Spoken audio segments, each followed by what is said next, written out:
जय जय यक्षिणी अष्ट महामाया, देव तेरी महिमा गम अंताया। नृत्य करे नभ में ज्योति ज्वाला, और तेरा नाम जपे तन मन वाला।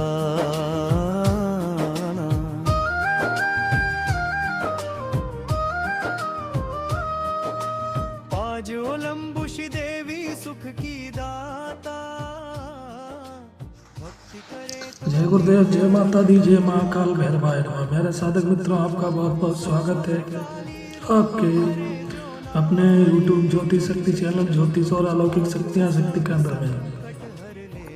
मैं आचार्य एवं अध्यात्म गुरु पंकज कुमार वर्मा लेकर आया हूँ आपके लिए महत्वपूर्ण तंत्र साधनाएं, रोचक जानकारियाँ और ज्योतिष के उपाय जो प्रदान करेंगे आपको आत्मशक्ति, आत्मविश्वास और साधनाओं के माध्यम से बढ़ाएंगे आपका आध्यात्मिक ज्ञान।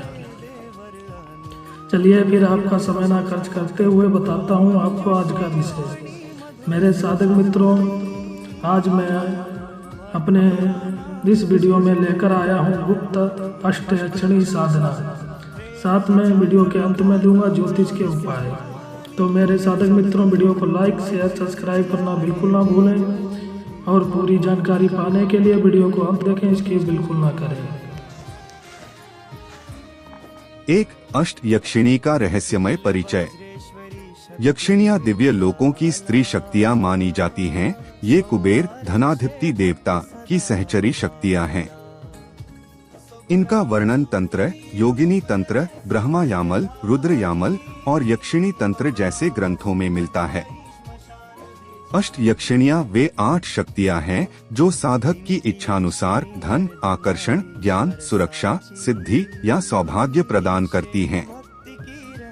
यक्षिणी साधना अत्यंत रहस्यमय, तीव्र, प्रभावशाली व तांत्रिक साधना मानी जाती है। ये साधना साधक की सिद्धि शक्ति की परीक्षा भी लेती है, इसलिए यह हर किसी के लिए नहीं है। 2. अष्ट यक्षिणियों के नाम व विशेषताएं। क्रम यक्षिणी का नाम, प्रमुख गुण, सिद्धि या वरदान। 1. विचित्रा यक्षिणी सुंदरता, आकर्षण, चमत्कारिक प्रभाव साधक को असीम आकर्षण और तेज प्रदान करती है। 2. विभ्रमा यक्षिणी मोहिनी और भ्रम शक्ति विरोधी को मोहित कर देती है, कार्य सिद्ध करती है।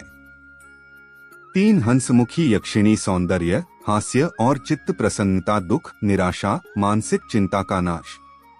4. शुभ प्रदा यक्षिणी शुभ फलदायिनी, धन, स्वास्थ्य, यश और पारिवारिक सुख देती है। 5. कपिला यक्षिणी अग्निशक्ति, तेज और वैर नाशक, शत्रु नाशक और संकटमोचक। 6. करंकिणी यक्षिणी ज्ञान और तंत्र सिद्धि की दायिनी, तांत्रिक सिद्धियां देती है। 7. मदनप्रिया यक्षिणी प्रेम और आकर्षण शक्ति, दाम्पत्य सुख और प्रेम वशीकरण देती है। 8. रतिप्रिया यक्षिणी काम ऊर्जा, आनंद और सौभाग्य, रचनात्मकता, कला और भोगविलास की सिद्धि। 3. यक्षिणी साधना करने योग्य व्यक्ति। साधना केवल उन्हीं को करनी चाहिए जो 1. गुरु दीक्षित हो या तांत्रिक मार्ग का शुद्ध ज्ञान रखते हों। 2. मन, शरीर और विचार से शुद्ध, संयमी और निडर हों। 3. तंत्र मंत्र में निपुण, ध्यानशील और एकाग्रचित्त साधक हों। 4. जिनका उद्देश्य भोग से अधिक साधना या लोक कल्याण हो। 5. जो अमावस्या, पूर्णिमा या विशेष योगों में नियमानुसार उपासना कर सकते हों। 4. यक्षिणी साधना किन्हें नहीं करनी चाहिए। यक्षिणी साधना सर्वथा निषिद्ध है उन व्यक्तियों के लिए जो 1. कामवासना, लोभ या शक्ति प्रदर्शन के उद्देश्य से साधना करें। 2. मांस, मद्य, नशा, असत्य या हिंसा में लिप्त हों। 3. डरपोक, अधीर या असंयमी मन वाले हों। 5. साधना के सामान्य चरण, संकेतात्मक रूप से। विस्तृत विधि केवल गुरु दीक्षा के पश्चात ही करनी चाहिए। 1. काल, प्रायः अमावस्या या शुक्रवार की मध्यरात्रि। 2. स्थान, एकांत, शुद्ध, दक्षिणमुखी या उत्तरमुखी आसन।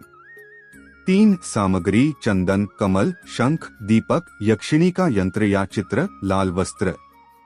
4 मंत्र जप। प्रत्येक यक्षिणी के अलग अलग बीज मंत्र होते हैं जिनका जप 1080 या 10,800 बार तक किया जाता है।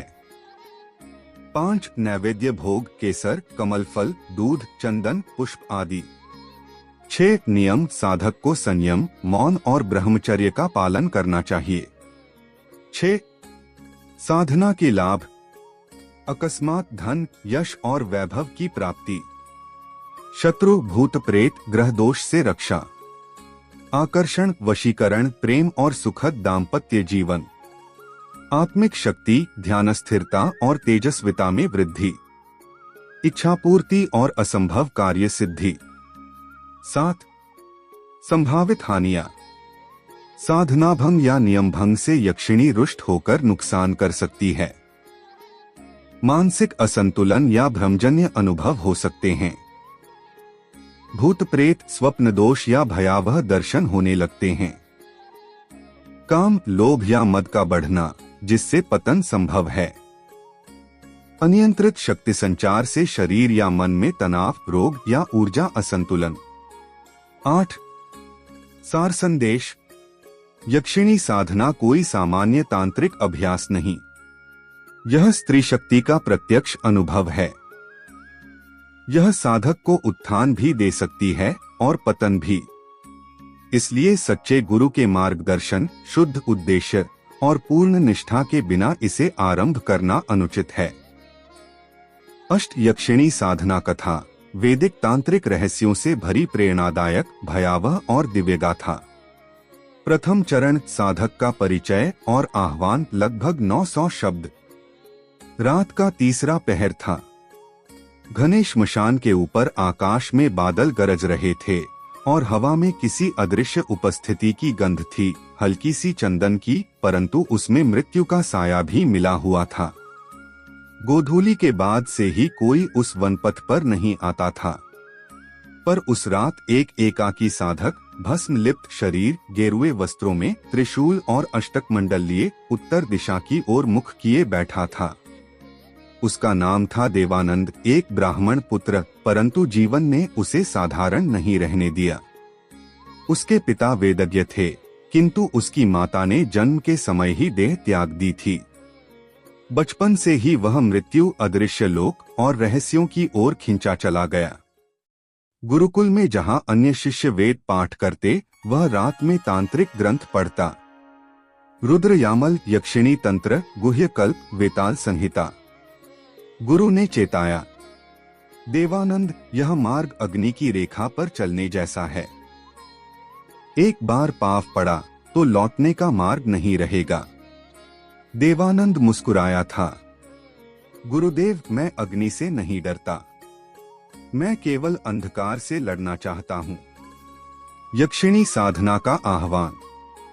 वर्षों के तप और ब्रह्मचर्य के पश्चात एक रात उसे अपने स्वप्न में एक दैवी स्वर सुनाई दिया। नर्मदा के तट पर 7वीं अमावस्या की रात्रि, यक्षिणी लोक के द्वार खुले हैं। जो निडर है वही प्रवेश पाएगा। देवानंद ने उसी क्षण निर्णय लिया, वह अष्ट यक्षिणियों की साधना करेगा। वह जानता था कि यह केवल साधना नहीं, बल्कि जीवन और मृत्यु के बीच की यात्रा है। वह नर्मदा तट पहुंचा। वहां उसका सामना हुआ एक वृद्ध साधु से। श्वेत केश, रक्त नेत्र और वज्र जैसी दृष्टि। वह मुस्कुराए, तो तुम ही वह हो जिसे बुलावा आया है।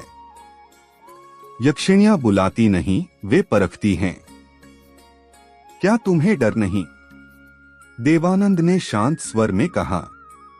डर तब होता है जब मृत्यु बाहर होती है। मैं तो उसे भीतर देख चुका हूं। वृद्ध बोले, तो सुनो, यक्षिणी साधना अंधेरे में नहीं, आत्मा की अग्नि में होती है।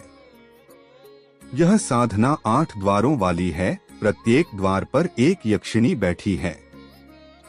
कोई सुंदरता देती है, कोई ज्ञान, कोई भोग और कोई भस्म। तुम जितना शुद्ध रहोगे उतना प्रकाश पाओगे, जितना कलुषित उतनी गहराई में डूबोगे। देवानंद ने प्रणाम किया और दीक्षा मांगी। वृद्ध ने उसका मस्तक छुआ। अचानक उसके चारों ओर अग्नि का वलय प्रकट हुआ। हवा में ओंकार की गूंज के साथ ही वृद्ध का रूप लुप्त हो गया। केवल एक आवाज रह गई, पहला द्वार विचित्रा यक्षिणी। उसे पुकारो केवल तब जब मन वासना से शून्य हो और आत्मा ध्यान में विलीन। पहले द्वार की ओर यात्रा। अमावस्या की रात। देवानंद ने नर्मदा तट पर आसन बिछाया, कुशासन, चंदन का यंत्र, कमल पुष्प, दीपक और त्रिकोण मंडल। चारों ओर श्मशान की शांति और नदी की गर्जना थी। वह एकाग्र हुआ और जप प्रारंभ किया। त्रि श्री विचित्राय नमः। हजारों बार जप करते करते उसका शरीर जड़ हो गया। नदी के जल से धुंध उठी और उसके भीतर से एक प्रभामी स्त्री आकृति उभरने लगी। उसकी आंखें अग्नि सी लाल, केश कमल के रंग के और शरीर से मदन सुगंध प्रवाहित हो रही थी। देवानंद ने नेत्र बंद रखे। वह जानता था दर्शन में आहा हुआ तो सब नष्ट। वह बोली, साधक, तुमने मुझे बुलाया है, पर तुम क्या चाहते हो? देवानंद ने उत्तर दिया, मैं ज्ञान चाहता हूं कि भय कहां से जन्मता है। विचित्रा हंसी, भय? वह तुम्हारे भीतर है। मैं केवल उसे दर्पण दिखाऊंगी। इतना कहकर वह अदृश्य हो गई। पर उसी क्षण देवानंद के चारों ओर की दुनिया बदल गई।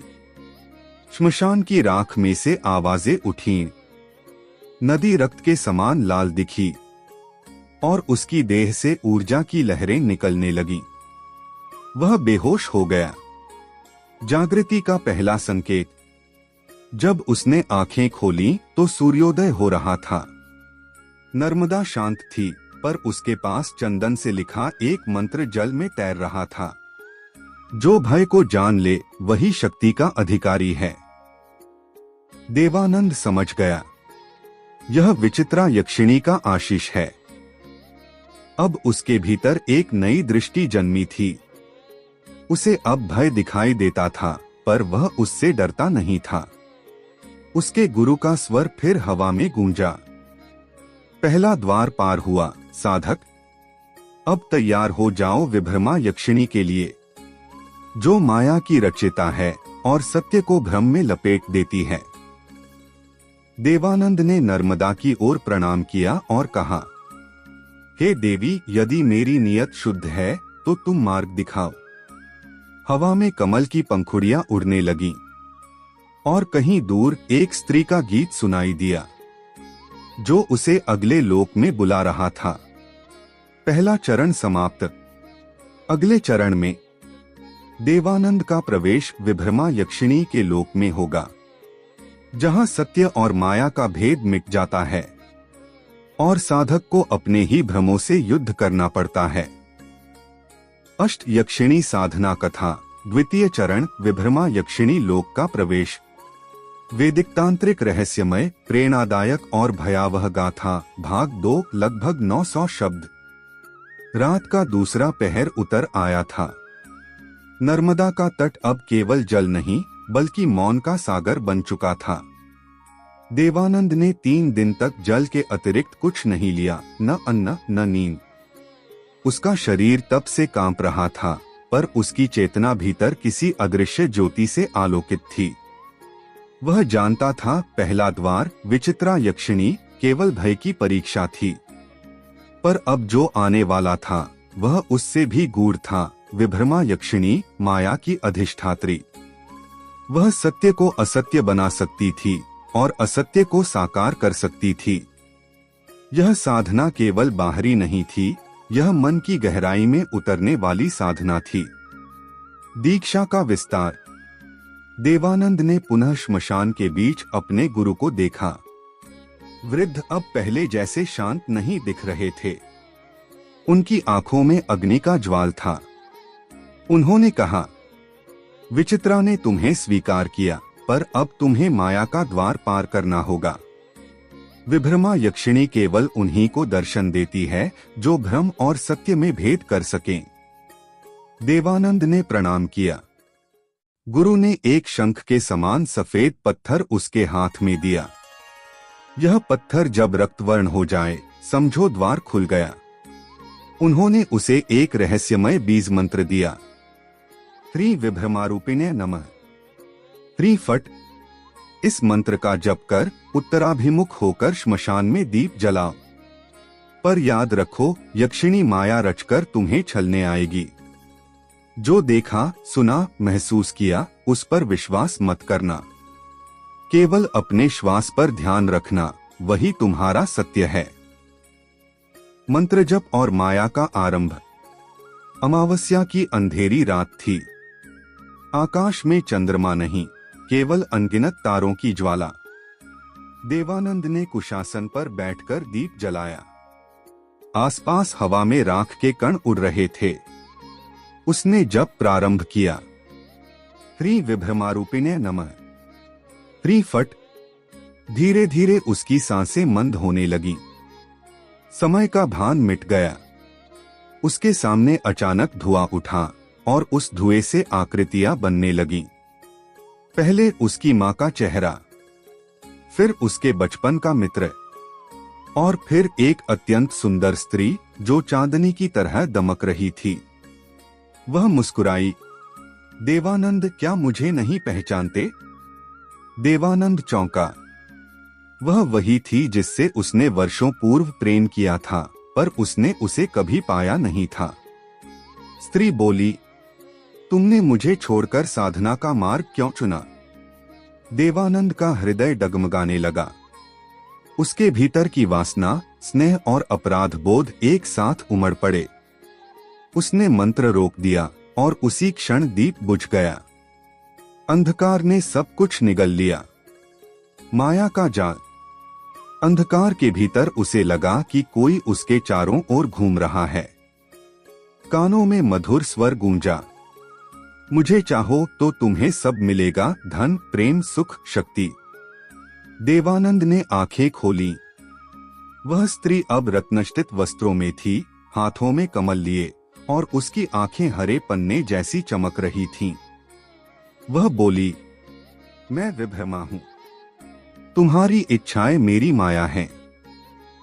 जो चाहो पा सकते हो। देवानंद ने अपने भीतर के भय और आकर्षण को एक साथ महसूस किया। उसने आंखें मूंद लीं और मंत्र जप पुनः प्रारंभ किया। त्रि विभ्रमारूपिणे नमः। त्रि फट। धीरे धीरे उसके चारों ओर का भ्रम टूटने लगा। स्त्री का रूप विकृत होने लगा। उसका चेहरा धुएं में बदल गया। नेत्र अंगारों की तरह चमक उठे। विभ्रमा की आवाज गूंजी, साधक, तुमने मेरी माया पहचान ली। पर यह केवल पहला पर्दा था। अब तुम सत्य की दूसरी परत में प्रवेश करोगे, जहां स्वयं तुम ही अपने शत्रु हो। अचानक भूमि फट गई और देवानंद उसके भीतर गिरने लगा। माया से मुक्ति। वह नीचे गिरते हुए किसी गुफा में आ गिरा। चारों ओर जलती हुई दिए थे और मध्य में वही सफेद पत्थर रखा था। अब वह रक्तवर्ण हो चुका था। उसने उसे उठाया तो भीतर एक बिजली जैसी शक्ति प्रवाहित हुई। तभी हवा में आवाज गूंजी, अब तुम माया के पार हो देवानंद।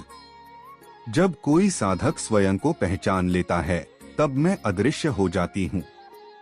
मेरा अस्तित्व केवल तब तक है जब तक साधक भ्रम में है। देवानंद की आंखों से आंसू बह निकले। यह कोई पराजय नहीं थी, यह स्वयं की विजय थी। उसने मौन में प्रणाम किया और कहा, हे माया माता, तुम्हारी परीक्षा ने मुझे सत्य का दर्शन कराया। मैं अब जान गया, भ्रम भी ईश्वर की लीला है। विभ्रमा की छाया विलीन हो गई और तभी गुरु का स्वर गूंजा, अब तीसरा द्वार तुम्हारी प्रतीक्षा कर रहा है देवानंद। हंसमुखी यक्षिणी, जो हास्य और प्रकाश की देवी है। पर याद रखो, प्रकाश सबसे खतरनाक तब होता है जब वह भीतर के अंधेरे को उजागर करता है। देवानंद ने दीपक पुनः जलाया, नदी की ओर देखा। नर्मदा का जल अब शांत नहीं, उजला और प्रकाशमान था। उसने पत्थर को जल में डुबोया और कहा, माया को पहचानने वाला अब स्वयं को पहचानने की साधना करेगा। द्वितीय चरण समाप्त।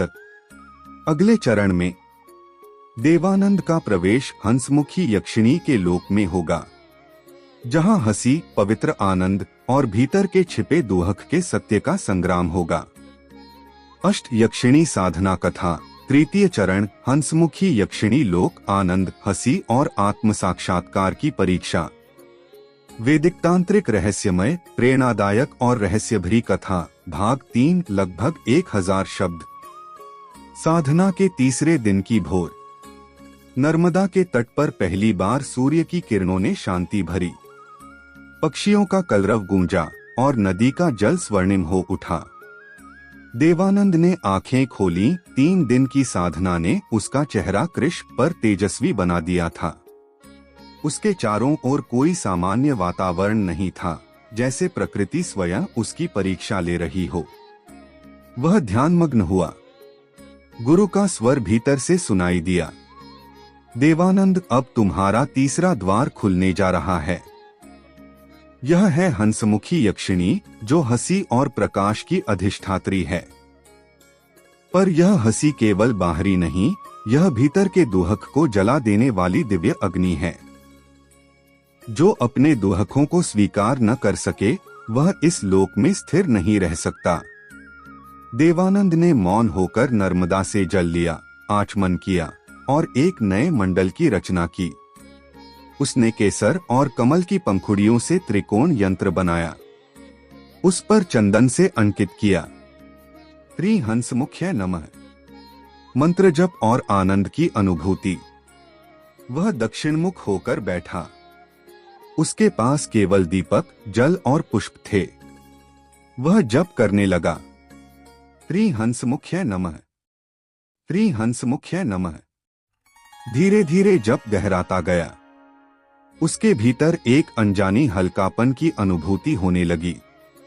मनोवृत्तियां शांत हो गईं और हृदय में एक बालक जैसी मुस्कान खिली। अचानक चारों ओर से मधुर हंसी की ध्वनि गूंजने लगी। पहले हल्की, फिर गहराती हुई। हवा में कस्तूरी और कमल की सुगंध फैल गई। उसने आंखें खोलीं। सामने एक दिव्य नारी प्रकट हुई। उसकी आंखें नीली थीं, ओठों पर उज्ज्वल मुस्कान और शरीर से रजनीगंधा की सुगंध बह रही थी। उसकी कलाइयों से झनकती चूड़ियां जैसे ध्वनित रंगों का संगीत बन रही थीं। वह बोली, मैं हूँ हंसमुखी यक्षिणी, आनंद की अधिष्ठात्री। तुमने भय और माया को पार किया, पर क्या तुम हंसी का बोझ उठा सकते हो? देवानंद चौंका। हंसी का बोझ? वह मुस्कुराई। हाँ साधक, जो रो सकता है वह अर्धसत्य जानता है, पर जो अपने दुहक पर हंस सकता है वही पूर्ण सत्य को छूता है। प्रकाश का लोक। हंसमुखी ने अपनी हथेलियों को आकाश की ओर उठाया। तुरंत चारों ओर हजारों दीपों का प्रकाश फैल गया। देवानंद ने देखा, हर दीप में उसका ही चेहरा झिलमिला रहा था, पर हर चेहरे का भाव अलग। कोई रो रहा था, कोई हंस रहा था, कोई मौन था। वह बोली, ये तुम्हारे अपने ही रूप हैं देवानंद, जो तुम्हारे भीतर छिपे हैं। जब तक तुम इन्हें स्वीकार नहीं करोगे, तुम्हारा प्रकाश अधूरा रहेगा। देवानंद ने देखा उसके बाल्यकाल की छवि, जहां वह अकेला बैठा मां को याद कर रहा था। फिर उसकी युवावस्था, जहां वह प्रेम में असफल हुआ। और फिर वह क्षण जब वह तंत्र मार्ग पर चला और समाज ने उसे पागल कहा। हर दृश्य के साथ वह कांपने लगा। उसके हृदय में पीड़ा, तिरस्कार और अपराध बोध उठने लगे। वह बोला, हे देवी, मैं इन सब का भार नहीं उठा सकता। हंसमुखी मुस्कुराई। तो हंसो साधक, हंसो अपनी पीड़ा पर, क्योंकि हंसी ईश्वर की सबसे पवित्र प्रार्थना है। दिव्य हंसी और आंतरिक मुक्ति। देवानंद ने अचानक अपनी आंखें बंद की और गहरी सांस ली। अंदर से एक हल्की हंसी उठी, पहले कृत्रिम, फिर सच्ची, फिर प्रचंड। वह हंसने लगा जैसे सदियों का दोहक जल रहा हो। श्मशान की राख उड़ने लगी, दीपक के लौ ऊंची उठने लगी। हवा में हंसमुखी का स्वर गूंजा। अब तुमने तीसरा द्वार पार कर लिया है। यह हंसी तुम्हारे भीतर का अमृत है। जो इस आनंद को जानता है उसके लिए मृत्यु भी एक नृत्य है। देवानंद शांत हो गया। उसने गहरी शांति महसूस की, मानो भीतर का सारा अंधकार किसी प्रकाश में बदल गया हो। वह बोला, हे देवी, यदि यह आनंद आत्मा का रूप है तो मैं अब भय और माया दोनों को त्यागता हूँ। अब मैं केवल उस अनाहत ध्वनि की ओर चलूंगा जहाँ ईश्वर स्वयं हंसता है। हंसमुखी बोली, साधक, अब तुम तैयार हो शुभप्रदा यक्षिणी के द्वार के लिए। वह शुभ फल और तपस्या का संगम है, पर वहां शक्ति केवल तप से नहीं, त्याग से मिलती है। वह धीरे धीरे विलीन हो गई।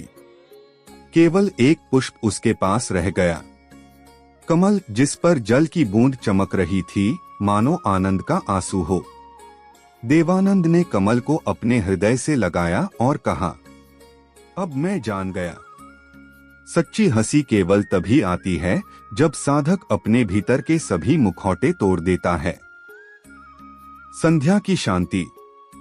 संध्या का समय था। नर्मदा तट पर हल्की हवा चल रही थी। देवानंद ध्यान में बैठा। अब उसके चारों ओर न भय था, न भ्रम, न पीड़ा, केवल एक गहरी मौन हंसी जो उसके हृदय से निकलकर पूरे वातावरण में गूंज रही थी। गुरु का स्वर पुनः गूंजा, साधक, हंसी ने तुझे निर्मल बना दिया। अब अगला द्वार शुभप्रदा यक्षिणी का तेरी तपस्या और त्याग की अग्नि से खुलेगा। वहां तुझे अपने कर्मों के साथ साक्षात्कार होगा। देवानंद ने मौन प्रणाम किया। उसने दीप बुझाया और चांदनी में अपना चेहरा देखा। वह अब पहले जैसा नहीं था। उसकी आंखों में भय नहीं, बल्कि एक उजली हंसी थी, जैसे आत्मा स्वयं मुस्कुरा रही हो। तृतीय चरण समाप्त। अगले चरण में देवानंद का प्रवेश शुभप्रदा यक्षिणी के लोक में होगा, जहां उसे अपने कर्मों, त्याग और आशीर्वाद का साक्षात्कार होगा। यह भाग तप, परीक्षा और वरदान की त्रयी को प्रकट करेगा। अष्ट यक्षिणी साधना कथा। चरण 1, साधक का आह्वान। एक रहस्यमय वैदिक तांत्रिक प्रेरणादायक आरंभ, गहराई से कथात्मक शैली में। रात थी अमावस्या की। आकाश में कोई तारा नहीं, कोई चांद नहीं, केवल एक अनंत शून्य जो पर्वतों की चोटी पर पसरा था। वहां नर्मदा तट के उस एकांत तांत्रिक क्षेत्र में एक साधक बैठा था। नाम था भैरवनाथ। वह वर्षों से शिव के आदेश की प्रतीक्षा कर रहा था। उसकी आंखों में तेज था, शरीर कृशकाय, पर ओज अग्निसा जल रहा था। उसने अनेक साधनाएं की, भैरव की, कालिका की, त्रिपुर सुंदरी की, परंतु अब उसके भीतर एक गहरी पुकार थी। मैं यक्षिणी लोक के द्वार तक पहुंचना चाहता हूं, जहां भौतिक और आध्यात्मिक जगत की सीमाएं मिट जाती हैं। गुरु का आदेश। भैरवनाथ के गुरु थे महातपस्वी औघड़ केशव गिरी। वे बोले, पुत्र, तूने अब तक देवों की साधना की, अब उस मार्ग पर जा जहां भय ही साधन है। यक्षिणियां ये देवियों की छाया हैं। ये दान भी देती हैं, विनाश भी। इन्हें पुकारने से पहले जान ले, तू अपने अस्तित्व को मिटाने जा रहा है। भैरवनाथ ने प्रणाम किया। गुरुदेव, मैं मृत्यु से नहीं डरता, मैं सत्य चाहता हूँ। गुरु ने नर्मदा की बालुका से एक मंडल बनाया, अष्ट कोनों में 8 दीपक जलाए और बोले, ये अष्ट यक्षिणियां विचित्रा, भद्रा, करंका, महामाया, अनुपमा, मदोत्कटा, चंद्रिका, रत्नमाला, ये तुझसे तेरा शरीर, तेरा मन, तेरा भय सब मांगेंगी। जो इन्हें समर्पित कर दे वही सिद्ध होता है। प्रथम आह्वान।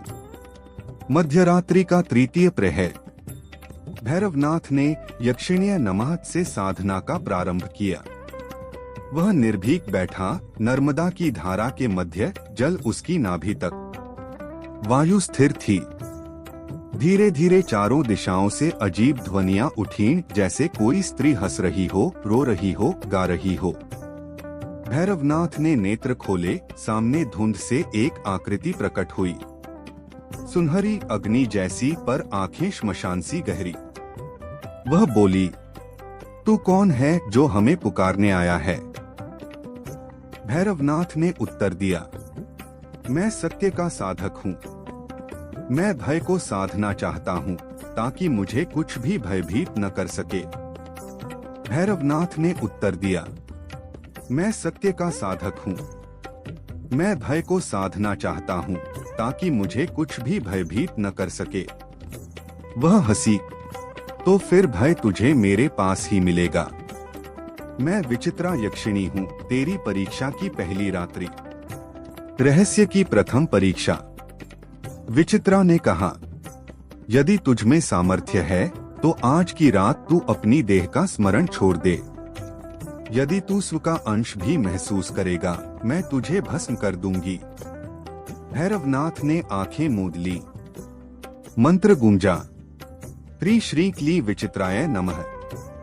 उसके चारों ओर अग्नि की वलय बन गई। नर्मदा का जल लाल हो उठा। उसकी देह से रक्त बहने लगा, पर वह स्थिर था। उसने अपने भीतर की पीड़ा को देखा और वह पीड़ा प्रकाश बन गई। विचित्रा ने कहा, साधक, तूने शरीर का भान त्याग दिया। अब तू प्रथम द्वार पार कर चुका है। आगे 7 द्वार और हैं। हर द्वार तेरे भीतर के एक मोह को तोड़ेगा। वह विलीन हो गई, केवल सुगंध रह गई और चारों ओर काले कमल खिल उठे। कथा का अर्थ। पहले चरण का सार। भैरवनाथ का यह प्रथम चरण केवल यक्षिणी दर्शन नहीं था, यह स्वयं पर विजय की परीक्षा थी। विचित्रा यक्षिणी शरीर भान और इंद्रियमोह की अधिष्ठात्री मानी जाती है। जो उसकी परीक्षा पार कर लेता है, वह आत्मनियंत्रण में सिद्ध होता है। अब साधक आगे बढ़ेगा दूसरे चरण में, जहां वह भद्रा यक्षिणी से मिलेगा, जो मन और संकल्प की रक्षक है, परंतु क्रोध की ज्वाला भी। अष्ट यक्षिणी साधना कथा। चरण 2, भद्रा यक्षिणी और मन की परीक्षा। वैदिक तांत्रिक रहस्यमय कथा का दूसरा अध्याय, साधक की चेतना की अग्नि में परीक्षा। नर्मदा का दूसरा प्रहर। पहली रात बीत चुकी थी। भैरवनाथ का शरीर रक्तरंजित था, पर उसकी दृष्टि शांत थी। वह जान चुका था, भय केवल शरीर तक सीमित है, आत्मा नहीं डरती। गुरु केशवगिरी की छाया उसके सम्मुख प्रकट हुई। भैरवनाथ, तूने देह का मोह त्याग दिया। अब तुझे मन के मोह से लड़ना होगा। दूसरी यक्षिणी भद्रा तेरे विचारों का परीक्षण करेगी। यह तुझे तेरे ही मन के विरुद्ध खड़ा करेगी। भैरवनाथ ने प्रणाम किया और उत्तर दिया, गुरुदेव, मैं तैयार हूँ। मेरे भीतर जो भी भ्रम है वह भस्म हो। भद्रा का आविर्भाव। रात के तीसरे प्रहर में जब वायु ठहर गई, तब भैरवनाथ ने दूसरा मंडल बनाया। 8 दिशाओं में भस्म से रेखाएं खींची और मध्य में स्वयं को स्थापित किया। मंत्र जपा। ह्री श्री भद्राय नमः। स्वाहा। धरती कांपी। मंडल के भीतर से नीली ज्वालाएं उठी। उन ज्वालाओं के मध्य एक स्त्री प्रकट हुई। उसका स्वर गूंजा जैसे हजारों नाद एक साथ बोले हों। केश बादलों जैसे, नेत्र बिजली की धार और मुख पर स्मित एक रहस्यमय मुस्कान। वह बोली, मैं भद्रा यक्षिणी हूँ। मैं तेरा मन हूँ। तुझे लगता है तू मुझ पर शासन करता है, पर मैं ही तुझे नचाती हूँ। अब बोल, क्या तू अपने मन को जीत सकेगा? मन की भूल भुलैया। भद्रा ने अपने कर से एक मृगतृष्णा रची। भैरवनाथ के चारों ओर दृश्य बदलने लगे। कभी वह अपने बचपन में था जहां माँ की गोद में था, कभी वह अपने यौवन के अहंकार में था जहां उसने शक्ति के लिए सब कुछ खो दिया, कभी वह उस नारी के सम्मुख था जिसने उसे त्याग दिया था क्योंकि उसने साधना को चुना था। वह चिल्लाया, यह सब माया है, पर उसकी आंखों से आंसू बह निकले। भद्रा हंसी, यही तो तेरी परीक्षा है साधक। मन को केवल पहचानना ही नहीं, उसे स्वीकारना भी पड़ता है। जो अपने अंधकार को न माने वह प्रकाश तक कैसे पहुंचेगा। समाधि की अग्नि। भैरवनाथ ने धीरे धीरे श्वास रोकी। उसने जप किया, नमः शिवाय भद्राय नमः। उसका मन दौड़ता रहा, एक क्षण स्मृति, दूसरे क्षण शून्यता, फिर धीरे धीरे भीतर एक शांति फैलने लगी। भद्रा ने देखा साधक अब स्थिर है। उसकी चेतना स्थिर जल जैसी थी, न तरंग न तूफान। वह मुस्कुराई, तूने अपने मन को स्वीकार लिया है, आत्म तू उस पर शासन कर सकता है। अब तू दूसरा द्वार पार कर चुका है। आगे तीसरा द्वार जहां करंका यक्षिणी तेरी वाणी और तुझमें छिपे अह को चुनौती देगी। भद्रा ने अपना आशीर्वाद दिया। उसकी देह प्रकाश में परिवर्तित हो गई, जैसे नीले कमल की सुगंध वायु में विलीन हो रही हो। साधक का चिंतन। रात्रि समाप्त हुई। भैरवनाथ नर्मदा के तट पर बैठा जल में अपना प्रतिबिंब देख रहा था। अब वह स्वयं को पहचान नहीं पा रहा था। वह जो पहले मैं था अब केवल साक्षी बन गया था।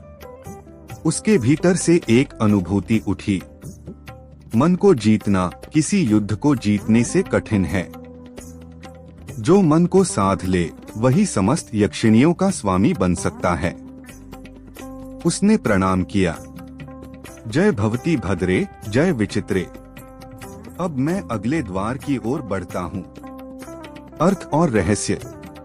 भद्रा यक्षिणी मन और संकल्प की अधिष्ठात्री है।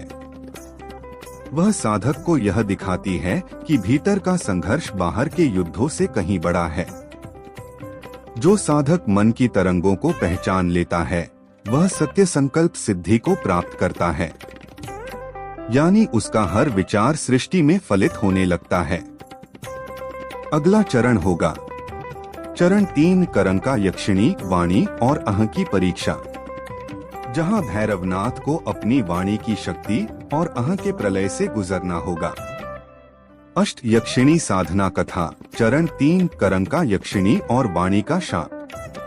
वैदिक तांत्रिक रहस्यमय साधना का तीसरा अध्याय, वाणी, अहंकार और सत्य की परीक्षा।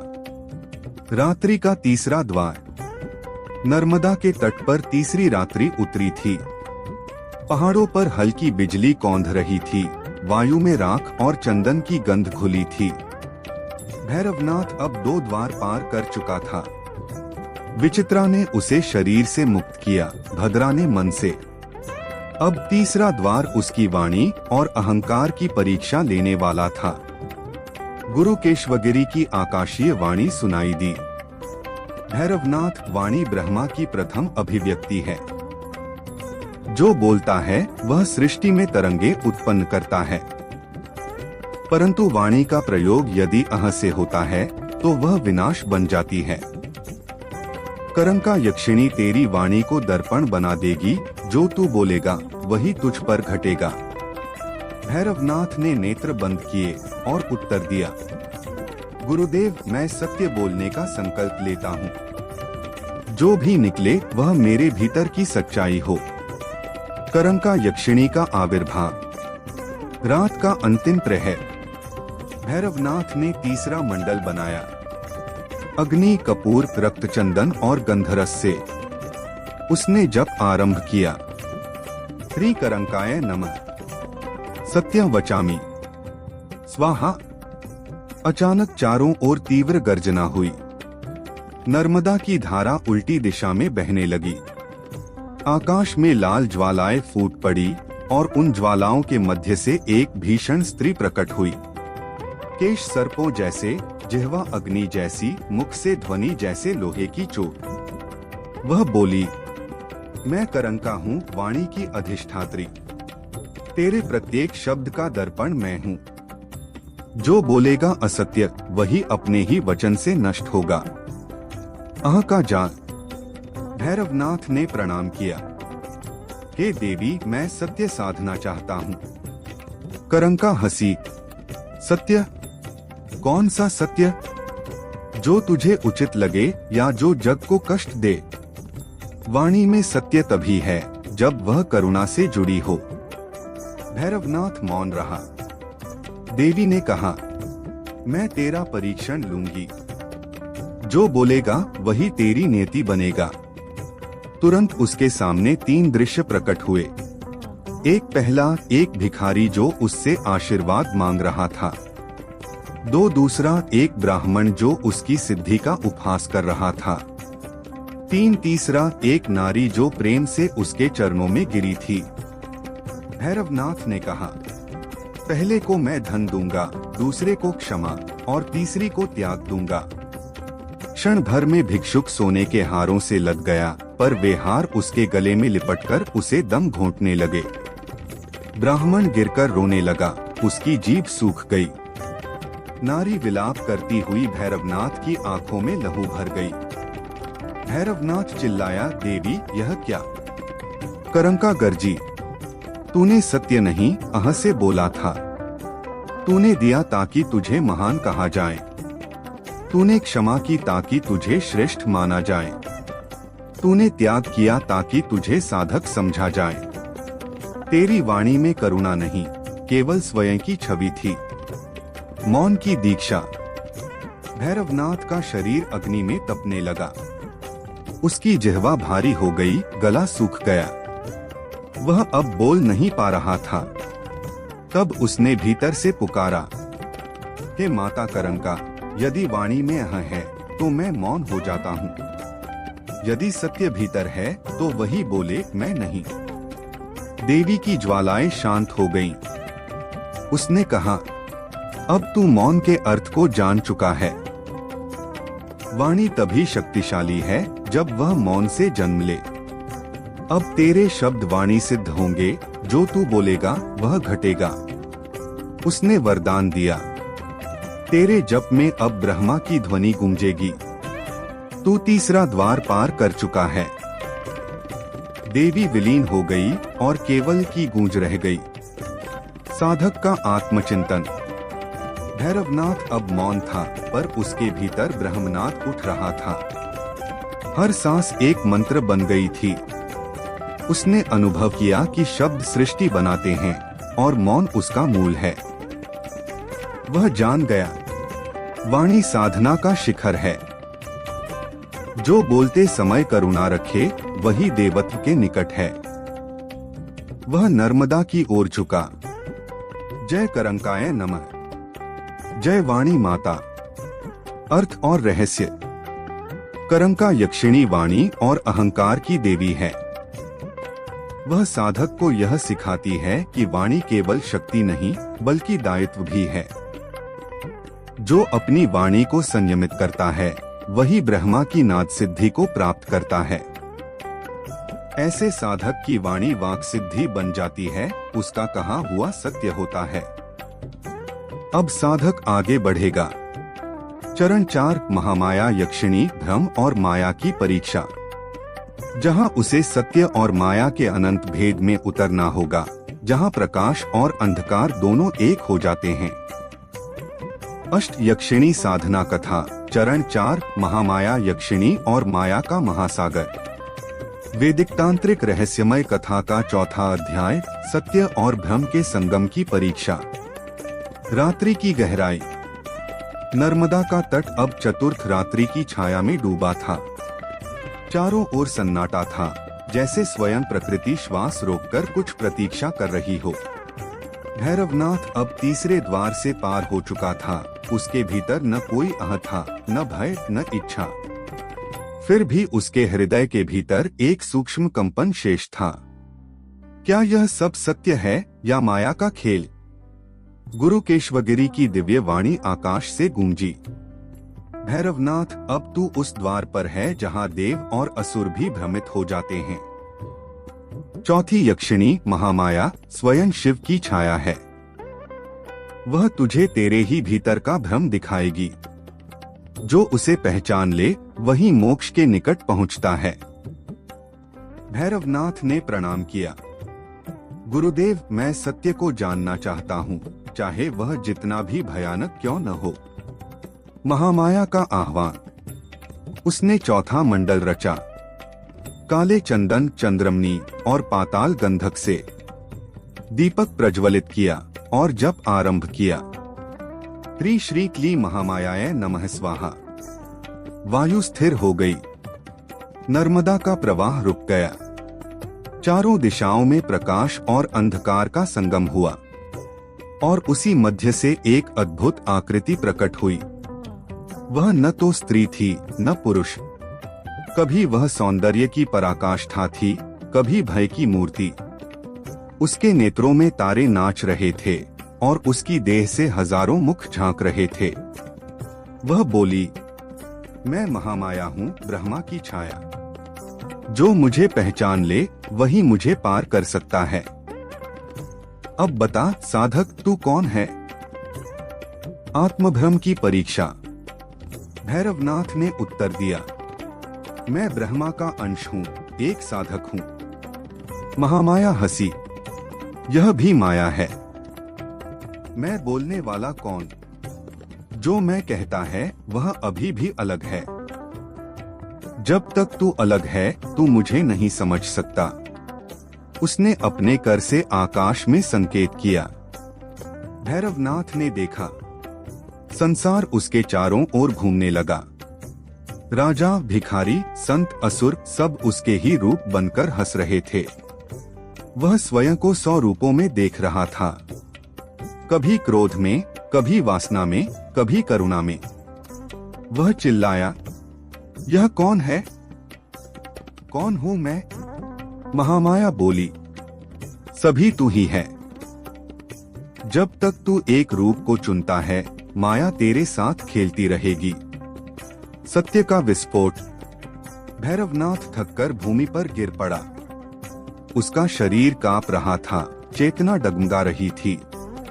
वह समझ नहीं पा रहा था वह जीवित है या स्वप्न में। तभी भीतर से एक धीमी ध्वनि उठी, अह ब्रह्मास्मि। उसने आंखें खोली। चारों ओर जो दृश्य थे सब प्रकाश में विलीन हो गए। महामाया मुस्कुराई, अब तूने मुझे नहीं स्वयं को पहचान लिया है। मैं वही हूँ जो तू सोचता है।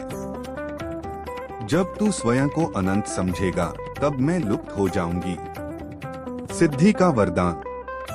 महामाया ने कहा, भैरवनाथ, अब तू भ्रम के पार पहुंच गया है। तेरे लिए अब कुछ असंभव नहीं। जो संसार तुझे मिथ्या लगेगा वही तेरे आदेश पर झुकेगा। पर याद रख, जो माया को तुच्छ समझता है वह फिर से बंध जाता है। माया ब्रह्मा की लीला है, इसका सम्मान कर। उसने अपने कर से एक कमल भैरवनाथ की हथेली में रखा। वह बोली, यह कमल तेरे भीतर के सत्य का प्रतीक है। इसे हृदय में रख और अगले द्वार की ओर बढ़, जहां अनुपमा यक्षिणी तुझे प्रेम और त्याग का रहस्य सिखाएगी।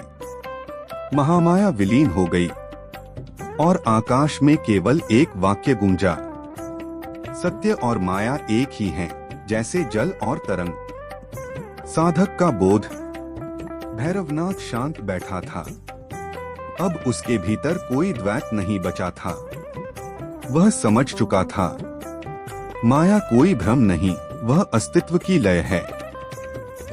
जो उसे नकारता है वह अपूर्ण रहता है। जो उसे स्वीकारता है वही पूर्ण होता है। उसके नेत्रों से अश्रु बहे पर वे करुणा के थे न पीड़ा के। वह मुस्कुराया और बोला, जय महामाये नमः। अब मैं अगले सत्य की ओर बढ़ता हूँ। अर्थ और रहस्य। महामाया यक्षिणी भ्रम, द्वैत और मायाजगत की अधिष्ठात्री है। वह साधक को दिखाती है कि संसार असत्य नहीं बल्कि ईश्वर की लीलात्मक अभिव्यक्ति है। जो इस परीक्षा को पार कर लेता है वह माया मोहन सिद्धि प्राप्त करता है। उसके लिए भौतिक जगत उसके संकल्प से प्रभावित होता है। अगला चरण होगा चरण 5 अनुपमा यक्षिणी प्रेम करुणा और त्याग की अग्नि, जहां भैरवनाथ को हृदय की परीक्षा देनी होगी, जहां प्रेम और वियोग एक ही साधना बन जाएंगे। अष्ट यक्षिणी साधना कथा चरण 5 अनुपमा यक्षिणी प्रेम और त्याग की अग्नि। रहस्यमय प्रेरणादायक अध्याय जहां साधक भैरवनाथ हृदय की अग्नि से गुजरता है। नर्मदा की शांत रात्रि। अब 5वीं रात्रि थी। नर्मदा का प्रवाह मंद, निर्मल और शांत था, जैसे ब्रह्मांड किसी रहस्य को छिपाए बैठा हो। भैरवनाथ अब 4 द्वार पार कर चुका था। शरीर, मन, वाणी और माया सभी उसके अधीन थे। परंतु गुरु केशवगिरी ने कहा था, सर्वोच्च शक्ति तक पहुंचने से पहले साधक को हृदय के द्वार से गुजरना होता है। जब तक प्रेम और त्याग एक नहीं होते तब तक ब्रह्मा की झलक भी अधूरी रहती है। यह रात्रि अनुपमा यक्षिणी की थी, जो करुणा, प्रेम और हृदय के सत्य की अधिष्ठात्री है। अनुपमा का आह्वान। भैरवनाथ ने पंचम मंडल बनाया, गुलाबी कमलों से, चंदन और कस्तूरी से। उसने जप आरंभ किया, श्री हरि अनुपमाय नमः। धीरे धीरे वातावरण बदलने लगा। चारों ओर सौंधी गंध फैल गई। शीतल वायु चली और चंद्रमा की रजत आभा ने सब कुछ स्नान कर दिया। और फिर उस चांदनी के मध्य से एक दिव्य स्त्री उतरी, स्वर्णिम वस्त्रों में लिपटी, नेत्रों में करुणा की गहराई और मुख पर ऐसी शांति जैसे सहस्रों जन्मों का तप उसमें समाया हो। वह बोली, भैरवनाथ, मैं अनुपमा हूँ, वह ज्योति जो प्रेम से जलती है। तूने भय, माया, अह और वाणी को साध लिया। अब तू यह सिद्ध कर, क्या तू प्रेम को त्याग सकता है और फिर भी प्रेम में रह सकता है। प्रेम की परीक्षा। अनुपमा ने अपने कर से भूमि पर एक दीप रखा। वह बोली, यह दीप तेरा हृदय है। इसे जलता रहना चाहिए, चाहे तू सुख में हो या पीड़ा में। अब मैं तुझे तेरा ही अतीत दिखाती हूँ। अचानक भैरवनाथ के चारों ओर दृश्य बदल गए। वह एक स्त्री को देखता है, वही जो उसके पूर्व जीवन में उसकी प्रिया थी। वह उससे प्रेम करता था, पर साधना के मार्ग में उसने उसे त्याग दिया था। अब वह स्त्री उसके सामने थी, आंसुओं में डूबी पर हृदय में शांति लिए। वह बोली, भैरव, क्या प्रेम त्याग से बड़ा होता है? भैरवनाथ मौन था। उसने भीतर कहा, प्रेम में अधिकार नहीं, केवल अर्पण होता है।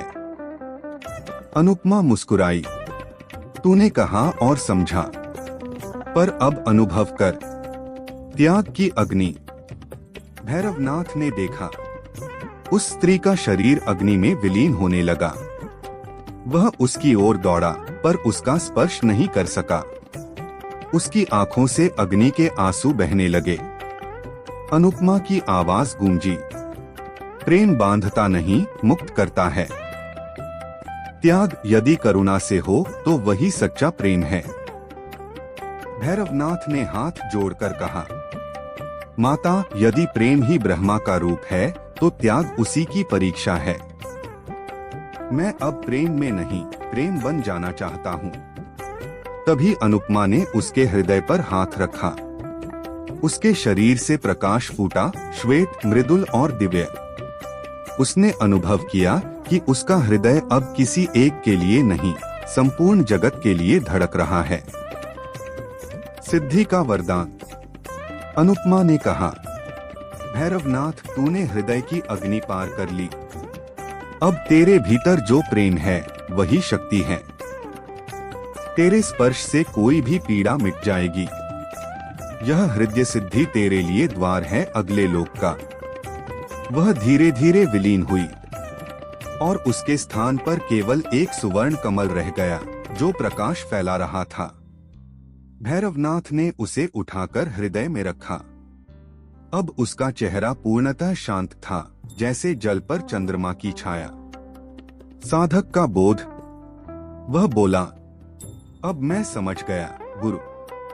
शरीर साधना से स्थिर होता है, मन साधना से शुद्ध होता है, परंतु हृदय साधना से दिव्य होता है, और हृदय की दिव्यता ही परम ब्रह्मा का द्वार है। अर्थ और रहस्य। अनुपमा यक्षिणी प्रेम, करुणा और त्याग की देवी है। उसकी परीक्षा यह सिखाती है कि साधना केवल शक्ति प्राप्त करना नहीं, बल्कि हृदय को विशाल बनाना है। जो अनुपमा की कृपा से सिद्ध होता है, उसमें दैवी करुणा प्रवाहित होती है। वह बिना बोले भी दूसरों की पीड़ा हर सकता है। अगला चरण होगा चरण 6, मदोत्कटा यक्षिणी, शक्ति, क्रोध और संयम की परीक्षा, जहां भैरवनाथ को अपनी अंतर्निहित शक्ति की ज्वाला पर नियंत्रण करना होगा और समझना होगा कि शक्ति बिना संयम के विनाश बन जाती है। अष्ट यक्षिणी साधना कथा, चरण 6, मदोत्कटा यक्षिणी, शक्ति, क्रोध और संयम की अग्नि। वैदिक तांत्रिक रहस्यमय, प्रेरणादायक और भयावह अध्याय। अग्नि की रात्रि। अनुपमा के विलय के पश्चात नर्मदा किनारे की वायु परिवर्तित हो गई। पहले जहां चांदनी शीतल थी, अब वहां अग्नि की आभा तैरने लगी। धरती पर कंपन, वृक्षों पर गर्जना, मानो किसी देवता का क्रोध आसमान में उमड़ रहा हो। भैरवनाथ अब तक के 4 तत्वों शरीर, मन, माया और हृदय को जीत चुका था, परंतु गुरु केशवगिरी ने कहा था, जब तक शक्ति पर तेरा नियंत्रण नहीं, तब तक तेरा ब्रह्मस्वरूप अधूरा है। शक्ति के बिना साधक निर्बल है, पर शक्ति पर नियंत्रण के बिना साधक विनाश का पात्र बन जाता है। यह थी मदोत्कटा यक्षिणी की रात्रि, जो अग्नि, शक्ति और संयम की अधिष्ठात्री है। मंडल की रचना। भैरवनाथ ने भूमि पर अग्निचक्र बनाया। कुश, रक्तचंदन, हरिद्रा और रुधिरवर्णी पुष्पों से मंडल निर्मित हुआ। उसके चारों ओर दीप जलाए गए, प्रत्येक दीप अग्नि का मंत्र था। वह जप करने लगा, श्री मदोत्कटाय नमः। मंत्र के साथ उसकी देह तपने लगी, जैसे भीतर लावा बह रहा हो। उसकी दृष्टि लाल हो उठी और उसके चारों ओर की लौएं नृत्य करने लगी। मदोत्कटा का आविर्भाव। अचानक आकाश से बिजली गिरी, वायु में ध्वनि हुई, ध्रुव, रू, फट। लपटों के मध्य से एक विशाल स्त्री आकृति प्रकट हुई, केश ज्वालाओं की तरह फैलते हुए, नेत्र अग्नि के समान और चरणों के नीचे राख का पर्वत। उसके हाथों में त्रिशूल, गदा और अग्निदंड था। वह गर्जी, भैरवनाथ, तूने प्रेम सीखा पर शक्ति का माप नहीं जाना। क्या तू क्रोध को बिना भस्म हुए धारण कर सकता है? शक्ति की परीक्षा। वह आगे बढ़ी और भूमि को स्पर्श किया। तुरंत धरती फटी और उसमें से अनेक अग्निरूप प्राणी निकले, गरजते, झपटते, उसे घेरते हुए। भैरवनाथ ने अपनी जपमाला फेंकी और मंत्रोच्चार किया, भैरवाय नमः। उसके चारों ओर ऊर्जा का वलय बना, पर वे प्राणी उसके भीतर घुसने लगे। हर प्राणी उसके भीतर के किसी दोष, अहंकार या भय का प्रतीक था। उसके भीतर क्रोध की लहरें उठीं। वह चिल्लाया, दूर हो जाओ। पर जितना उसने रोष दिखाया, उतनी ही अग्नि प्रबल होती गई। मदोत्कटा हंसी। क्रोध को मारना शक्ति नहीं, उसे साधना ही सिद्धि है। संयम का बोध। भैरवनाथ ने नेत्र मूंदे। उसने भीतर देखा। अग्नि को बुझाना असंभव था, पर उसे दिशा दी जा सकती थी। उसने मंत्र बदल दिया, शांत्याय नमः, बलाय नमः, संयमाय नमः। धीरे धीरे अग्नि उसी दिशा में प्रवाहित होने लगी जहां उसका उद्देश्य था। अग्नि अब शत्रु नहीं, सहयोगी बन गई। प्राणी एक एक कर शांत हुए और लपटों के भीतर कमल खिलने लगे। मदोत्कटा ने त्रिशूल भूमि पर गाड़ा और बोली, यही साधना का रहस्य है। शक्ति तब दिव्य बनती है जब वह संयम में हो। संयम रहित शक्ति केवल विनाश है। आज से तेरे भीतर अग्नि निवास करेगी, पर वह तेरे आदेश पर ही जलेगी। शक्ति सिद्धि। उसने भैरवनाथ के मस्तक पर अग्नि का स्पर्श किया। उसका शरीर प्रज्वलित हुआ, फिर प्रकाश में विलीन। जब आंखें खुलीं तो उसके चारों ओर शीतल आभा थी, पर भीतर अनंत ऊर्जा का प्रवाह था, मानो सूर्य स्वयं उसमें निवास कर रहा हो। मदोत्कटा ने कहा, भैरवनाथ, अब तू शक्ति सिद्ध है। तेरे एक संकल्प से पर्वत हिल सकते हैं, पर तेरा संयम उन्हें स्थिर रखेगा। वह हंसी और फिर अग्नि में समा गई। उसके बाद केवल राख की एक रेखा भूमि पर रह गई, जो शक्ति के नियंत्रण का प्रतीक थी। अष्ट यक्षिणी साधना कथा चरण 7 विद्युज्ज्वला यक्षिणी ज्ञान, दृष्टि और आत्म साक्षात्कार की परीक्षा। वैदिक तांत्रिक रहस्यमय अध्याय, जहां भैरवनाथ ज्ञान के महासागर में उतरता है। मौन की रात्रि। मदोत्कटा की अग्नि परीक्षा के पश्चात अब नर्मदा तट पर सब कुछ मौन हो गया था। न चांद न तारे, केवल धुंध की परतें। भैरवनाथ को लगा जैसे ब्रह्मांड उसकी प्रतीक्षा कर रहा हो। गुरु केशवगिरी ने उस रात्रि केवल एक वाक्य कहा, भैरव, अब तुझे अग्नि नहीं, प्रकाश को साधना है। ज्ञान का तेज अंधकार से अधिक भस्मकारी होता है। यह रात्रि विद्युज्ज्वला यक्षिणी की थी, वह जो ज्ञान, दृष्टि और आत्म साक्षात्कार की देवी है। जिसे उसका दर्शन हो जाए वह भ्रम के पार पहुंच जाता है। जप और आवाहन। भैरवनाथ ने भूमि पर एक विशाल त्रिकोण खींचा। सफेद भस्म से बीच में जल का कटोरा रखा। उसमें उसने चंद्र की किरणें समर्पित की और जप किया, ऐहरी विद्युज्ज्वलाय नमः। मंत्र के साथ एक विचित्र स्पंदन उठा। उसके मस्तक में कंपन हुआ, नेत्रों के आगे बिजली सी रेखाएं चमकने लगी और फिर चारों ओर प्रकाश। ना अग्नि का, ना सूर्य का, बल्कि ऐसा प्रकाश जो भीतर तक उतर जाए। यक्षिणी का प्रकट होना। प्रकाश के मध्य एक स्त्री प्रकट हुई।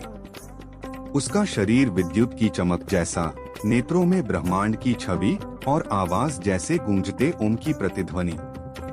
वह बोली, भैरव, तू शक्ति का धारक बन गया, अब ज्ञान का पात्र बन। परंतु सावधान, ज्ञान अंधकार से नहीं, अह से नष्ट होता है। भैरवनाथ ने हाथ जोड़ दिए। वह बोला, माता, मैं जानना चाहता हूँ कि सत्य क्या है। वह मुस्कुराई, तो जान ले, सत्य कभी बताया नहीं जाता। वह स्वयं प्रकट होता है जब तेरा मन मौन हो जाता है। ज्ञान की यात्रा। विद्युज्ज्वला ने अपनी हथेली खोली। उससे प्रकाश की किरणें निकलीं और भैरवनाथ के मस्तक में प्रविष्ट हुई। क्षण भर में उसने अनुभव किया, वह केवल एक शरीर नहीं, बल्कि असंख्य जन्मों का संचित अनुभव है।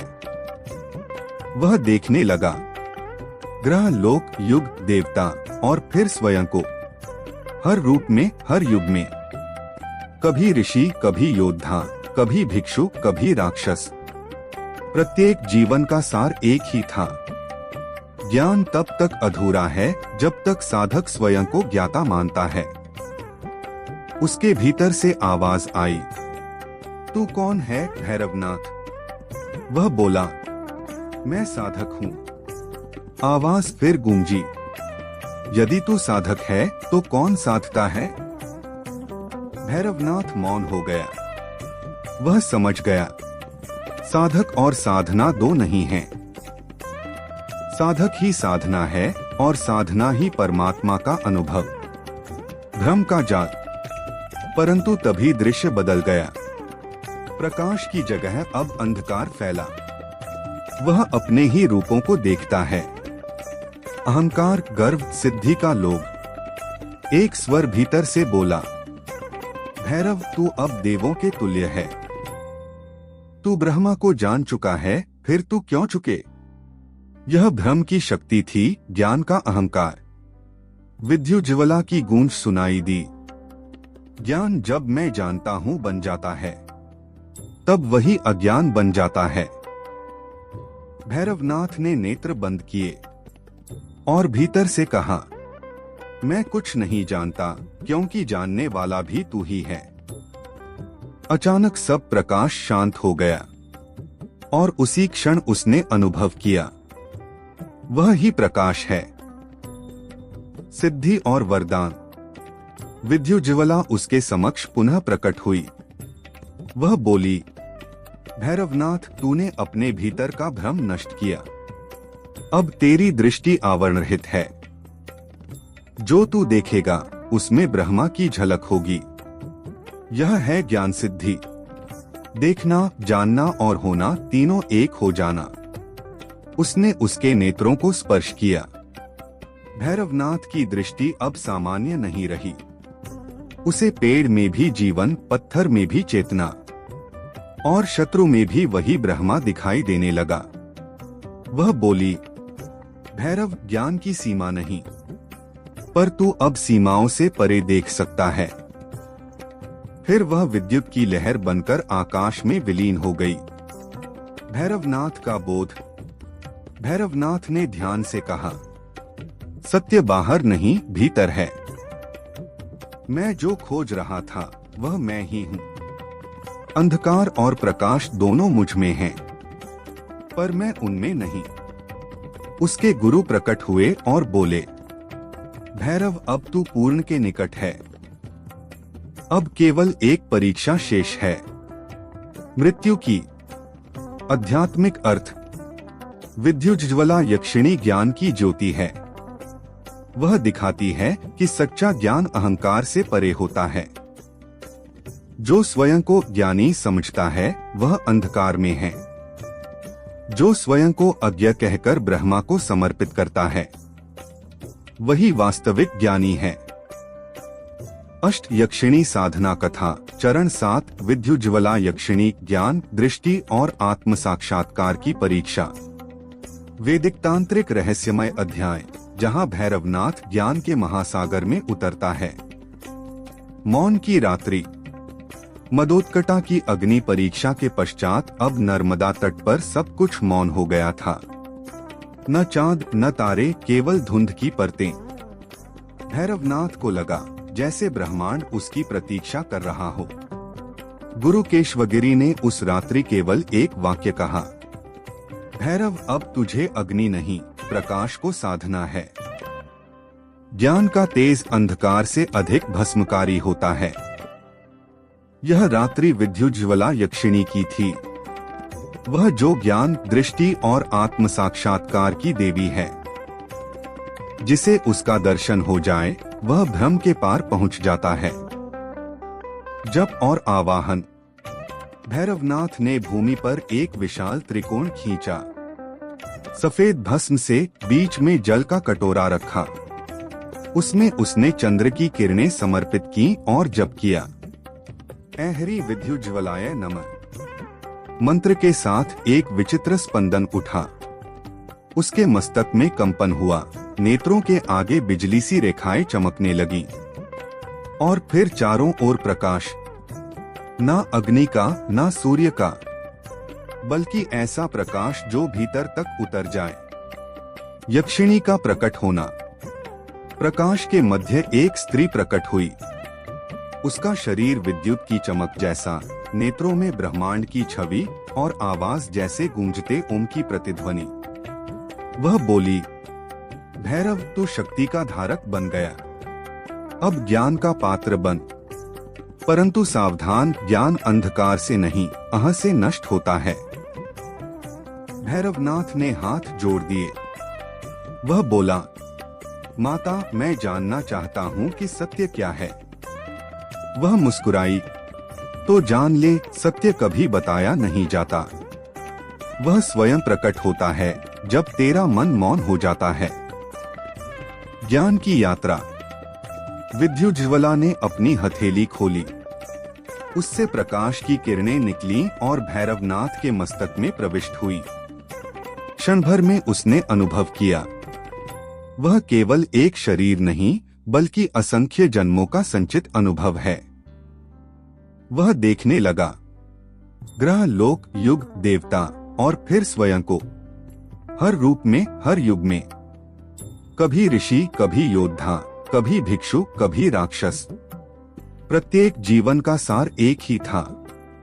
ज्ञान तब तक अधूरा है जब तक साधक स्वयं को ज्ञाता मानता है। उसके भीतर से आवाज आई, तू कौन है भैरवनाथ? वह बोला, मैं साधक हूँ। आवाज फिर गूंजी, यदि तू साधक है तो कौन साधता है? भैरवनाथ मौन हो गया। वह समझ गया, साधक और साधना दो नहीं हैं। साधक ही साधना है और साधना ही परमात्मा का अनुभव। भ्रम का जाल। परंतु तभी दृश्य बदल गया। प्रकाश की जगह अब अंधकार फैला। वह अपने ही रूपों को देखता है। अहंकार, गर्व, सिद्धि का लोग। एक स्वर भीतर से बोला, भैरव तू अब देवों के तुल्य है। तू ब्रह्मा को जान चुका है, फिर तू क्यों चुके? यह भ्रम की शक्ति थी, ज्ञान का अहंकार। विद्युज्ज्वला की गूंज सुनाई दी, ज्ञान जब मैं जानता हूँ बन जाता है, तब वही अज्ञान बन जाता है। भैरवनाथ ने नेत्र बंद किए और भीतर से कहा, मैं कुछ नहीं जानता क्योंकि जानने वाला भी तू ही है। अचानक सब प्रकाश शांत हो गया और उसी क्षण उसने अनुभव किया, वह ही प्रकाश है। सिद्धि और वरदान। विद्युज्ज्वला उसके समक्ष पुनः प्रकट हुई। वह बोली, भैरवनाथ तूने अपने भीतर का भ्रम नष्ट किया। अब तेरी दृष्टि आवरण रहित है। जो तू देखेगा उसमें ब्रह्मा की झलक होगी। यह है ज्ञान सिद्धि। देखना, जानना और होना तीनों एक हो जाना। उसने उसके नेत्रों को स्पर्श किया। भैरवनाथ की दृष्टि अब सामान्य नहीं रही। उसे पेड़ में भी जीवन, पत्थर में भी चेतना और शत्रु में भी वही ब्रह्मा दिखाई देने लगा। वह बोली, भैरव ज्ञान की सीमा नहीं, पर तू अब सीमाओं से परे देख सकता है। फिर वह विद्युत की लहर बनकर आकाश में विलीन हो गई। भैरवनाथ का बोध। भैरवनाथ ने ध्यान से कहा, सत्य बाहर नहीं भीतर है। मैं जो खोज रहा था वह मैं ही हूँ। अंधकार और प्रकाश दोनों मुझ में हैं, पर मैं उनमें नहीं।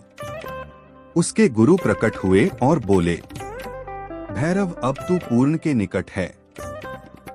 अब केवल एक परीक्षा शेष है, मृत्यु की। आध्यात्मिक अर्थ। विद्युज्ज्वला यक्षिणी ज्ञान की ज्योति है। वह दिखाती है कि सच्चा ज्ञान अहंकार से परे होता है। जो स्वयं को ज्ञानी समझता है वह अंधकार में है। जो स्वयं को अज्ञ कहकर ब्रह्मा को समर्पित करता है वही वास्तविक ज्ञानी है। इस चरण में साधक ज्ञान और आत्म साक्षात्कार को एक करता है। वह अब न खोजता है न प्राप्त करता है, वह केवल होता है। अगला और अंतिम अध्याय होगा। चरण 8 भद्रा यक्षिणी, मृत्यु, मोक्ष और ब्रह्मलीनता की अंतिम परीक्षा, जहां भैरवनाथ को मृत्यु का आलिंगन करना होगा और यह समझना होगा कि अंत ही आरंभ है। अष्ट यक्षिणी साधना का वैदिक तांत्रिक सार। अष्ट यक्षिणियां लक्ष्मी के भिन्न भिन्न रूप मानी जाती हैं, जो भौतिक और आध्यात्मिक सिद्धि दोनों प्रदान करती हैं। इनका नाम क्रमशः है: 1 वेदना, 2 करंकिनी, 3 वैजयंती, 4 मदना, 5 अनुपमा, 6 रूपवती, 7 लक्ष्मिणी, 8 आद्या।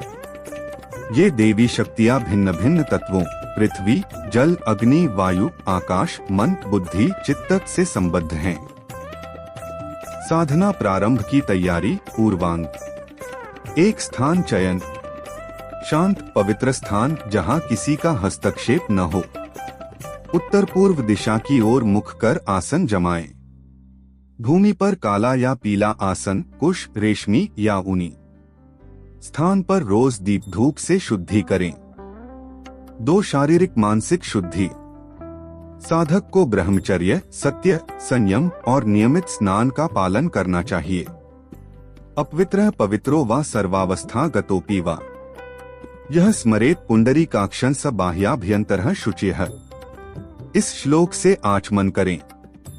3 गुरु स्मरण। गुरु की अनुमति और आशीर्वाद अत्यावश्यक है। बिना गुरु अनुज्ञा यक्षिणी साधना केवल मानसिक ध्यान या प्रतीकात्मक पूजा तक सीमित रखें। मुख्य साधना विधि ध्यानात्मक रूप। चरण 1 आसन, मुद्रा, प्राणायाम। पद्मासन या सिद्धासन में बैठें। 21 बार गहरी श्वास लेकर छोड़ें। ह्री नमः का 108 बार जप कर मन एकाग्र करें। चरण 2 यक्षिणी ध्यान। हर यक्षिणी का ध्यान अलग अलग गुण पर करें। यक्षिणी ध्यान भाव, प्रतीक, तत्व, परिणाम। वेदना, तपस्या, पृथ्वी, स्थैर्य। करंकिनी आकर्षण, जल, करुणा। वैजयंती विजय, अग्नि, उत्साह। मदना प्रेम, वायु, सम्मोहन शक्ति। अनुपमा त्याग, आकाश, मोक्ष भाव। रूपवती सौंदर्य, मन, तेजस्विता। लक्ष्मिणी धन, बुद्धि, समृद्धि। आद्या परम शक्ति, चित्त, आत्मसिद्धि। प्रत्येक देवी के ध्यान में उसके तत्व का बीज मंत्र ह्री, श्री, क्ली आदि 108 बार जपें। नैवेद्य अर्पण एवं भाव। पुष्प, धूप, दीप, सुगंधित जल, अक्षत और शुद्ध घी से अर्पण करें। यह भाव रखें कि यक्षिणी शक्ति आपके भीतर स्थित दिव्य शक्ति का ही रूप है। अंत में सर्वे देवाः सुखिनो भवन्तु से शांति प्रार्थना करें। साधना के लाभ। 1 आध्यात्मिक लाभ, ध्यान बल, आत्म साक्षात्कार, अदृश्य शक्तियों का अनुभव। 2 भौतिक लाभ, समृद्धि, आकर्षण, आत्मविश्वास, सौंदर्य, प्रखरता। 3 मनोक्तिक लाभ, भयनाश, मानसिक स्थिरता, ऊर्जावान व्यक्तित्व। संभावित हानियां यदि अनुचित ढंग से की जाए। अनुशासनहीन साधना से मानसिक भ्रम या भय स्वप्न हो सकते हैं। शक्ति साधना में अहंकार सबसे बड़ा शत्रु है। किसी को हानि पहुंचाने या लोभ हेतु प्रयोग करने से विपरीत परिणाम मिलते हैं। सुरक्षित वैदिक तांत्रिक दृष्टिकोण। तंत्र का अर्थ शक्ति संयोजन है, न कि जादू। यक्षिणी साधना का वास्तविक अर्थ है अपने भीतर की शक्तियों को जागृत करना। जब साधक स्व और शक्ति में एकता अनुभव करता है तब वह सच्चा सिद्ध कहलाता है। समापन साधना, शांति पाठ। द्यौः शांतिरंतरिक्षं शांतिः, पृथ्वी शांतिरापः, शांतिरोषधयः शांतिः, वनस्पतयः शांतिर्विश्वदेवाः, शांतिर्ब्रह्म शांतिः, सर्वं शांतिः, शांतिरेव शांतिः, समा शांतिरेधि, शांतिः शांतिः शांतिः। अष्ट यक्षिणी उपासना, ध्यानात्मक स्वरूप में। अष्ट यक्षिणियां शक्ति के भिन्न भिन्न रूप हैं। प्रत्येक यक्षिणी देवी लक्ष्मी की ही उपशक्ति मानी जाती है। नीचे उनके नाम, स्वरूप, ध्यान और ध्यानात्मक बीज मंत्र, प्रतीकात्मक रूप दिए गए हैं। 1 वेदना यक्षिणी। स्वरूप गंभीर, पृथ्वी तत्व से जुड़ी, तप और स्थैर्य की अधिष्ठात्री। ध्यान सुनहरे वस्त्र, हाथ में कमल व त्रिशूल, शांति से बैठी। मंत्र ध्यान रूप। ह्री वेदना देवी नमः। भाव जीवन में स्थिरता, दृढ़ निश्चय और लक्ष्य सिद्धि का संकल्प। 2 करंकिनी यक्षिणी। स्वरूप जल तत्व की अधिष्ठात्री, आकर्षण और करुणा का प्रतीक। ध्यान नीले वस्त्र चंद्र के समान शीतल तेज। मंत्र ध्यान रूप श्री करंकिन्य नमः। भाव करुणा प्रेम और लोक संग्रह। 3 वैजयंती यक्षिणी। स्वरूप अग्नि तत्व से जुड़ी विजय और पराक्रम की देवी। ध्यान लाल आभा से प्रकाशित रत्नमालाधारी। मंत्र ध्यान रूप वैजयंत्य नमः। भाव सभी कार्यों में सफलता और आत्मबल की वृद्धि। 4 मदना यक्षिणी। स्वरूप वायु तत्व की अधिष्ठात्री प्रेम और सौंदर्य का प्रतीक। ध्यान गुलाबी आभा वाली वीणा धारण किए। मंत्र ध्यान रूप क्ली मदनाय नमः। भाव आकर्षण कला और संवाद कौशल का विकास। 5 अनुपमा यक्षिणी। स्वरूप आकाश तत्व की शक्ति त्याग और आत्मज्ञान की प्रतीक। ध्यान धवल वस्त्र कमलासन पर ध्यान मग्न। मंत्र ध्यान रूप हौ अनुपमाय नमः। भाव आत्मबोध विवेक और अंतःशांति की प्राप्ति। 6 रूपवती यक्षिणी। स्वरूप मन तत्व से संबद्ध तेज सौंदर्य और आभा की अधिष्ठात्री। ध्यान स्वर्णाभ तेजयुक्त दर्पण व कमलधारी। मंत्र ध्यान रूप सौह रूपवत्य नमः।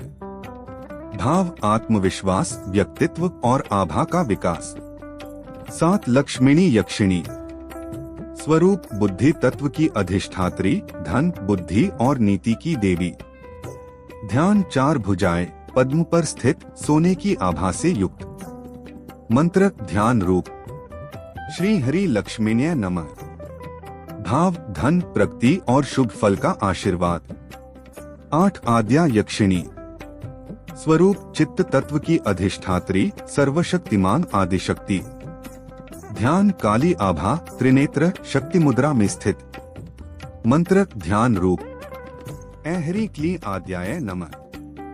भाव परम ऊर्जा से जुड़ाव आत्म साक्षात्कार। दीक्षा का शास्त्रीय अर्थ गुरु की अनुमति के बिना नहीं।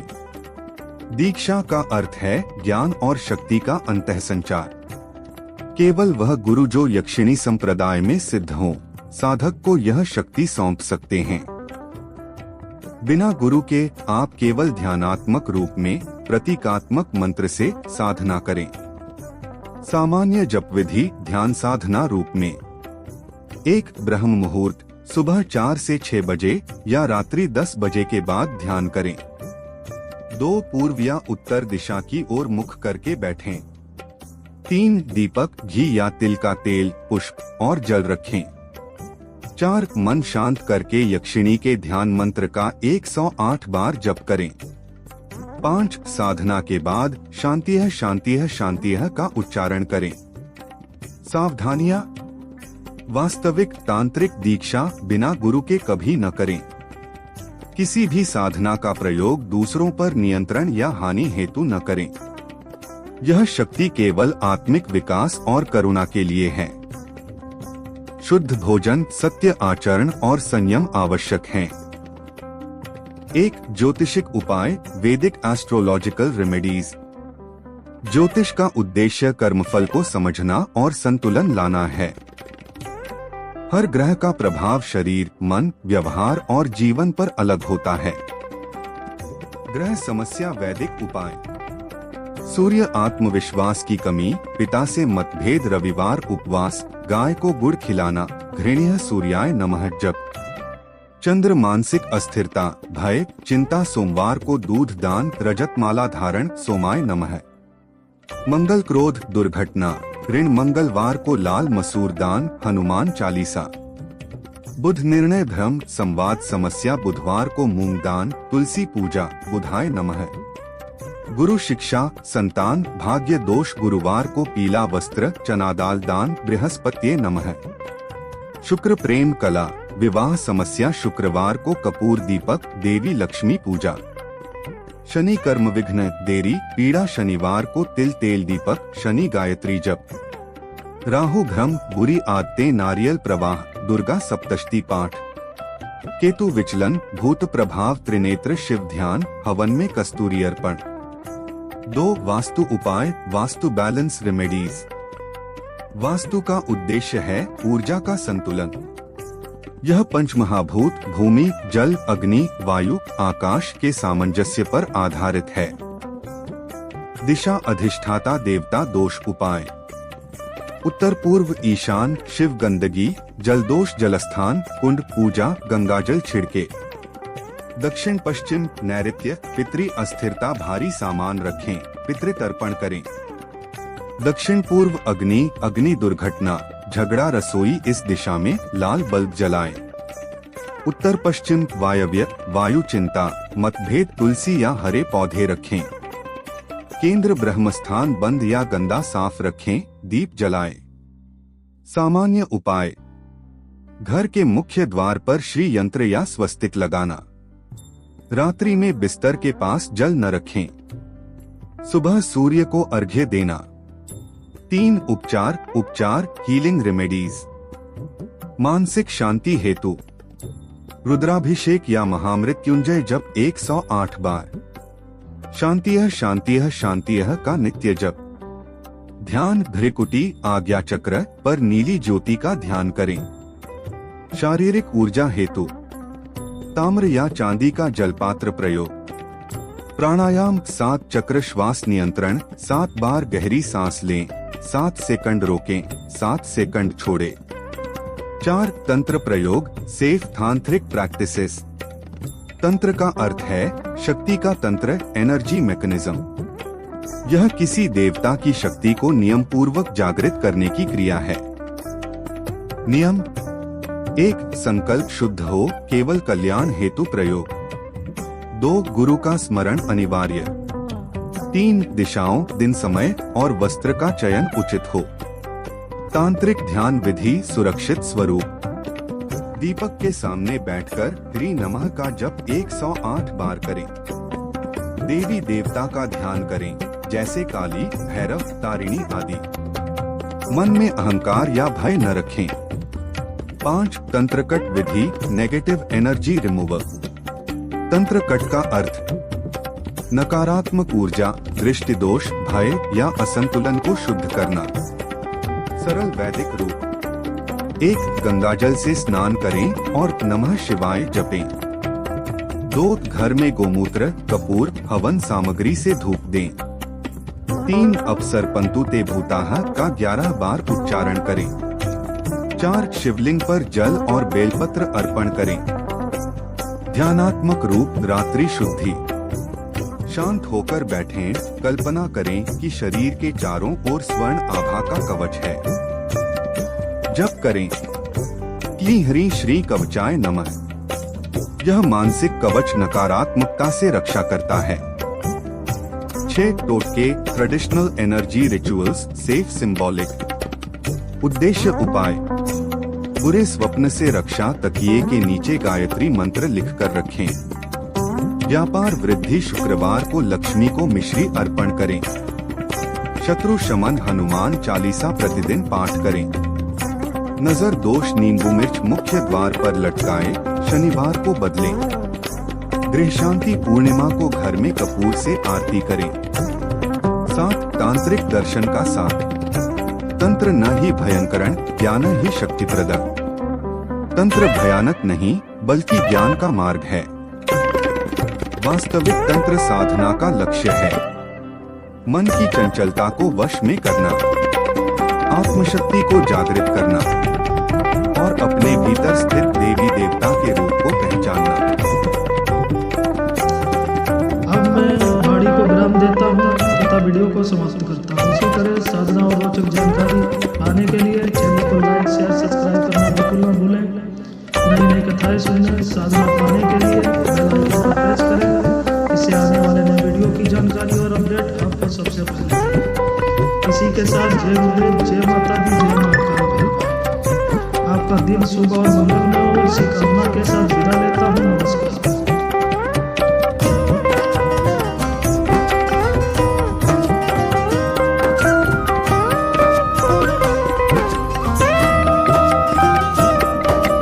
जय जय यक्षिणी अष्ट महामाया, हे तेरी महिमा अगम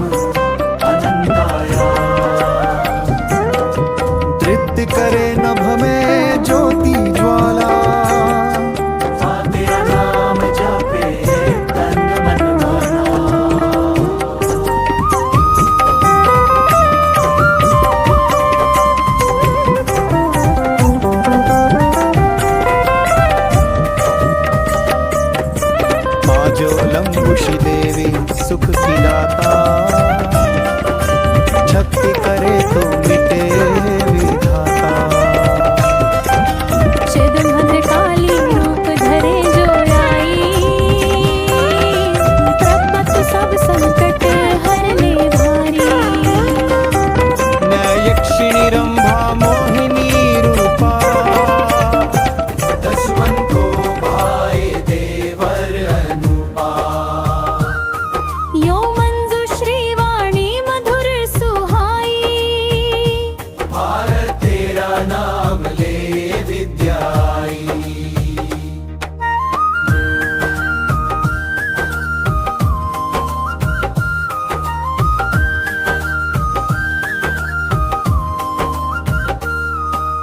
तिल चंद्र प्रभा तू चांद समानी, सारा अंधियारे में ज्योति दीवानी।